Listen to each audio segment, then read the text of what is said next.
Adam Hancock joins us from Singapore.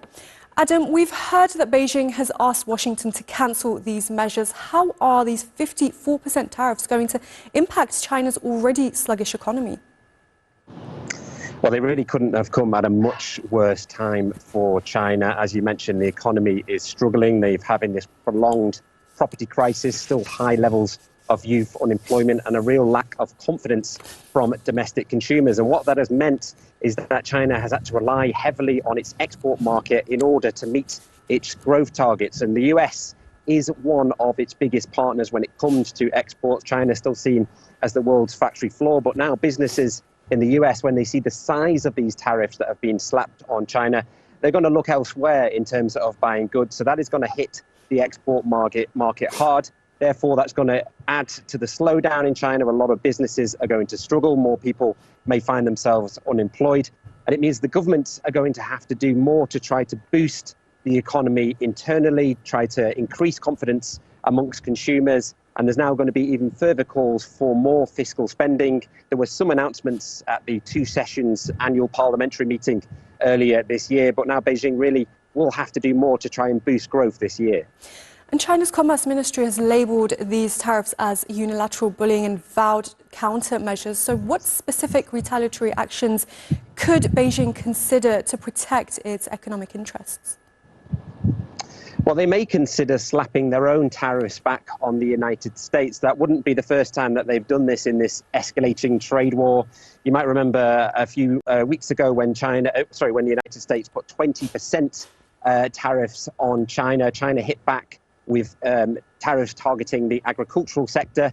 They were very targeted at the time, but maybe now China will ramp things up and go for their own tariffs that target all imports from the United States. So that's one option, is basically copying what the US is doing.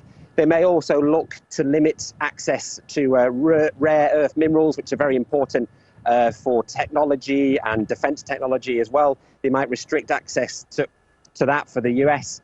They may also look to crack down on US companies that are operating in China, and there are many of them, and many big ones. Think the likes of Apple, for example. They could try to make life more difficult for those companies in the United States. And one other way they could hit the US is by restricting Chinese companies from directly investing into the United States. So there are plenty of options on the table at the moment for China in how to respond to this. And Adam, given China's emphasis on resolving trade disputes through dialogue, how feasible is a diplomatic resolution with the US under this current environment?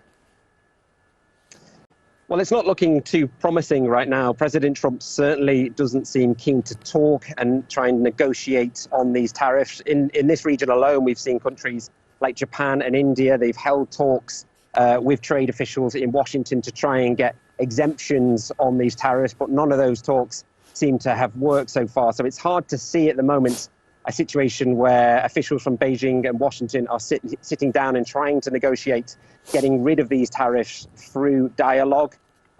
Obviously, China has been a long-term trade foe of the United States. There's a lot of history here that during the first Trump administration, he went after China. There was that big US-China trade war. So there's a lot of history here. I think the only real solution in terms of dialogue could be a potential meeting between President Trump and President Xi, which has been mooted for some time this year. And also the US are looking for China to do more to restrict the flow of fentanyl out of China, which is heading towards the US. So that's possibly where they could find some level ground. But for now, it doesn't seem likely.